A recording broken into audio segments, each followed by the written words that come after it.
আমি তারেক রহমানকে বলতে চাই, এত বড় দল রাখার দরকার নাই। আপনি যতটুক কন্ট্রোল করতে পারেন ততটুক দল রাখেন। এখন আপনারা ক্ষমতায় নাই, তারপরও আপনাদের নেতাকর্মীদের কন্ট্রোল করতে পারছেন না। ক্ষমতায় আসলে আপনি কন্ট্রোল করবেন কিভাবে? আপনি আপনার দলকে আর কন্ট্রোল করতে পারছেন না। আপনার দলের নেতাকর্মীরা আপনার কথা শুনছেন না। তারেক জিয়ার কথা দলের নেতাকর্মীরা আর কেউ শুনছেন না।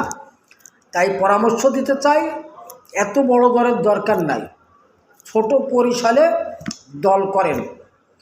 যেসব বড় হাইব্রিড নেতারা আছে তাদেরকে বাদ দেন, দিয়ে আপনি নিজই হাতে আপনার ভালোবাসার দলটি কন্ট্রোল করেন। তা না হলে ক্ষমতায় আসলে যে পরিস্থিতি তৈরি করবে আপনার দলের নেতাকর্মীরা, আপনার সম্মান থাকবে না। এখনই আপনার সম্মান নাই। আমরা দেখছি আপনি অনেক বার্তা দিচ্ছেন, অনেক অনুরোধ করছেন, চাঁদা থেকে ফিরে আসো, সন্ত্রাসী থেকে ফিরে আসো, অনেক বহিষ্কার করছেন। তারপরেও কি বন্ধ করতে পেরেছেন?